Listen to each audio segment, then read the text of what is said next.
안녕하세요. 돈블리고입니다. 2026년 1월 코스피가 4,000포인트를 뚫고 5,000을 간다는 전망이 쏟아지고 있죠. 주변에서 지금이라도 한국장, 국장이라고 부르죠. 태워야 한다고 난립니다. 하지만 저처럼 그 서울에 집 한 채 가지고 계신 분들, 지금 마음이 급하시더라도 잠깐 이렇게 한번 고민을 해보셔야 되는데요. 남들이 보통 환호할 때 냉정해져야 돈을 지킬 수 있습니다. 본론으로 들어가기 전에 냉정하게 우리의 자산 성적표를 살펴보면 한국 부자들의 자산 중 부동산 비중은 평균 70%가 넘습니다. 저 또한 그렇고요.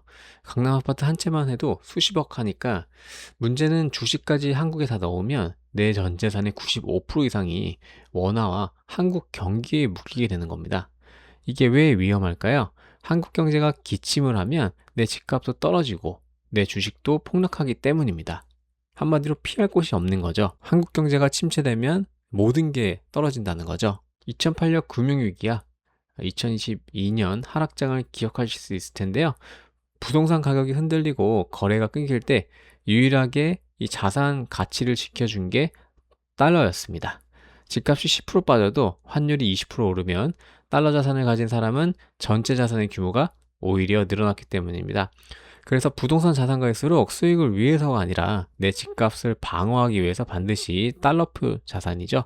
미국 주식 등을 보유하는 게 좋습니다. 기업의 기초 체력을 봐도 답은 명확합니다. 2026년 현재 전 세계 AI 혁명과 생산성 혁신을 주도하는 기업들은 어디에 있습니까?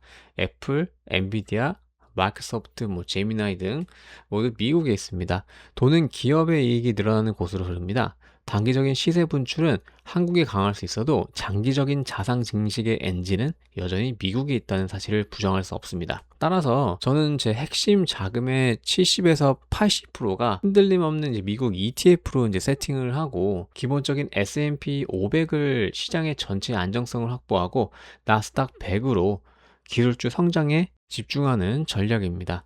이 자산들은 제가 잠을 자는 동안에도 달러 가치 상승과 미국 기업의 이익 증가라는 두 가지 엔진으로 굴러갑니다. S&P 같은 경우에는 연평균 수익률이 10%고 나스닥은 15%로 되어 있기 때문에 그냥 ETF 상품의 투자만 해도 이 정도 수익률이 난다는 건 굉장히 높은 수익률이거든요.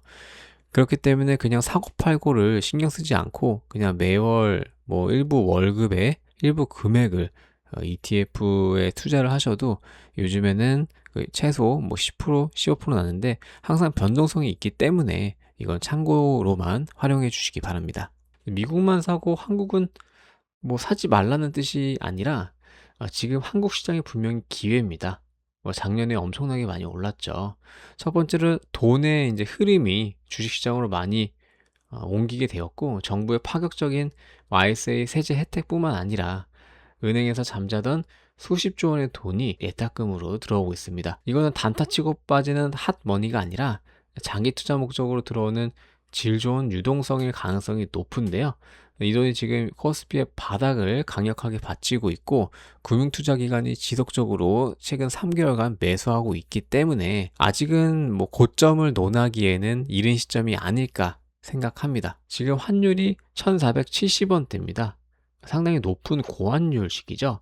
근데 이게 역설적으로 한국 증시엔 호재입니다. 근데 국민연금 입장에서 보면 환율이 오르니 가지고 있던 미국 주식의 원화 가치가 너무 커진 겁니다. 자산 배분 비율을 맞추려면 해외는 줄이고 상대적으로 쪼그라든 국내 주식을 사야 하는 거죠. 연기금이 한국장이 좋아서 사는 게 아니라 환율 때문에 어쩔 수 없이 사야 하는 구조적 수급 공백이 생긴 겁니다. 우리는 이 공짜 버스에 타기만 하면 되는 거죠. 그래서 보통 사람들이 연금이 매도를 하면 떨어지고 매수를 하면은 코스피가 오른다라고 표현하는데 뉴스를 보면 신용잔고 29조 사상 최대 위험하다고 겁을 줍니다. 하지만 이건 통계일 뿐인데요. 코스피가 2000일 때 29조와 4000일 때 29조가 같을 수는 없죠. 그 시장의 시가총액이 2배가 그동안 커졌기 때문에 지금 빚의 규모는 감당 가능한 수준입니다. 그리고 대출 금융기관에서 아직 규제가 들어오지 않았기 때문에 심리적 저항선인 30조 원 혹은 시총 대비 비율이 임계치에 도달하기 전까지는 쇼를 즐기기에는 여력이 충분하다고 생각합니다. 그럼 한국 시장에서 무엇을 사야 할까요? 지금 장세는 철저히 그 수급 장세입니다. 기관과 연기금에 돈이 들어오고 밸류업 지수 편입 종목과 대형 수출주 위주로 포트폴리오를 짜는 게 좋은데요. 개별 종목 분석이 어렵거나 불안하다면 저처럼 심플하게 뭐 타이거, 뭐 탑10이나 코스피 지수 추종 ETF 등을 담는 것이 가장 확률이 높고 마음이 편합니다. 뭐 타이어 코리아 밸류업을 해서 뭐 우리가 이제 뭐 탑10, 대기업 탑10의 그 종목을 모아둔 그런 지수 ETF 아니면 뭐 미래에셋에서 운영하는 여러 가지 ETF들도 있고요. 뭐 코덱스, 뭐 레버리지도 있는데 레버리지 같은 경우에는 변동성이 있기 때문에 주의를 요하고요. 이 진정한 그 투자 수익을 내기 위해서는 사실 계획도 중요한데 그때그때 대응이 정말 중요합니다. 그래서 두 가지 시나리오를 준비했는데 그 예상대로 코스피가 더 폭등한다면 즐기면서 분할 매도해서 수익을 챙기고 반대로 예측이 빗나가서 코스피가 꺾이고 환율이 더 튄다면 제가 80% 비중을 가지고 있는 미국 주식과 달러 가치가 폭등해서 제 자산이 지켜줄 겁니다. 그러니까 어떤 상황이 와도 저는 잃지 않는 구조를 이렇게 짜두게 되는 거죠. 저처럼 부동산 비중이 높은 분들은 그 8대2 전략을 제안을 하는데요. 노후를 책임질 80%의 자금은 미국 주식 ETF와 금, 그리고 대신 남는 20%의 현금은 과감하게 한국 시장에 넣는 거죠. 연기금과 개미들이 밀어올리는 이 파도에 올라타서 수익을 내는 겁니다. 사실 20%가 이제 설령 잃더라도 총 자산에서 크게 뭐 손해보는 부분이 20%이기 때문에 충분히 나중에 보완이 가능하다라는 의미에서 이 8대2 비율 소개해드리고요. 저는 한국 주식은 원래 투자를 하지 않으려고 했는데 여러 가지 통계 자료나 뭐 그런 걸 봤을 때 소액 부분 넣어도 되겠다라는 생각이 들어서 한번 리서치를 해봐서 영상으로 제작해 보았습니다.